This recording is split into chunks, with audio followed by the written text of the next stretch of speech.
Hello. In this week's Torah portion, Bo, we learn about the 10 plagues God brought upon Egypt for not freeing the Israelites from slavery. And we are commanded to remember all the events of the Exodus at the Passover seder. Quote, 7 days shall you eat unleavened bread, and you shall tell your son on that day, this is done because of what the Lord did for me when I came forth out of Egypt. Indeed, at the Seder table, we recall everything God has done for us during the Exodus.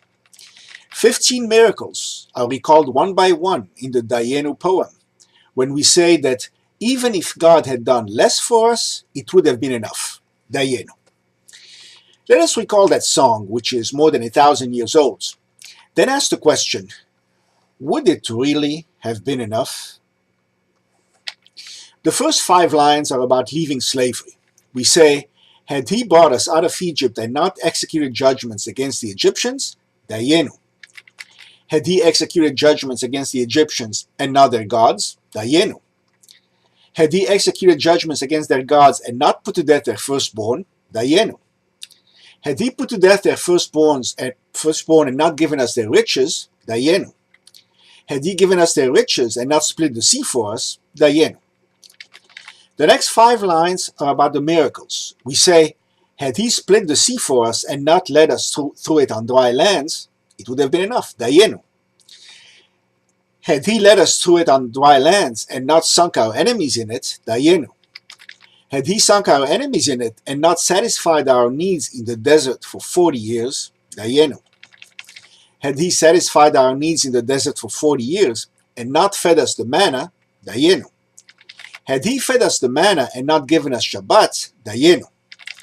Finally, the last 4 lines are about spiritual matters. We say, had he given us Shabbat and not brought us to Mount Sinai, Dayyenu. Had he brought us to Mount Sinai and not given us the Torah, Dayyenu. Had he given us the Torah and not brought us into Israel, Dayyenu. Had he brought us into Israel and not built a temple for us, Dayyenu. The plain message here is obviously that we must count our blessings. We must be grateful for what we have, even if it's not everything we want. Yet the phrasing is somewhat puzzling. For example, if God had taken us out of Egypt and not split the sea for us, how could it possibly have been enough?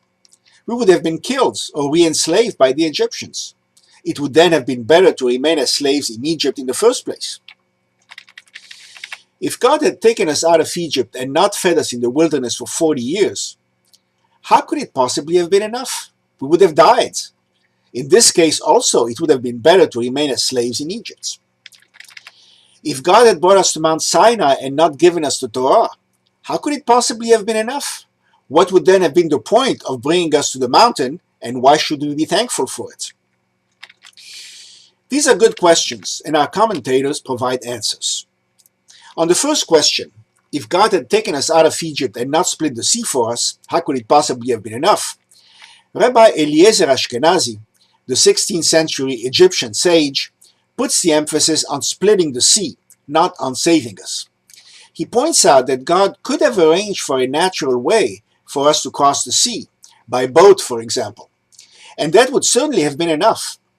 But the splitting of the sea, an unnatural phenomenon, proved to us that God was directly with us, and we needed that reassurance. The second question is answered in a similar manner. If God had taken us out of Egypt and not fed us in the wilderness for 40 years, how could it possibly have been enough? God could have fed us by putting natural oases along the way. Yet he fed us with manna coming down from heaven to prove to us that he was directly with us. Now the third question. If God had brought us to Mount Sinai and not given us the Torah, how could it possibly have been enough? What would then have been the point of bringing us there? It would be like saying, if he had brought us to the theater but not shown us the movie, it would have been enough. Would it really? Commentators point out that what we're thankful for here is that God turned us into a unified nation by bringing us all together in the same place for the first time. That alone is a reason to be thankful, even if God had not given us the Torah there. The Malbim, 19th century Russian sage, points out that even if God had only performed this one act, it would have been enough to require us to say Hallel, the traditional psalms of praise. Indeed, he points out, Jewish law says that you must recite the Birkat Hamazon, the grace after meals, even if you're still a little bit hungry after the meal.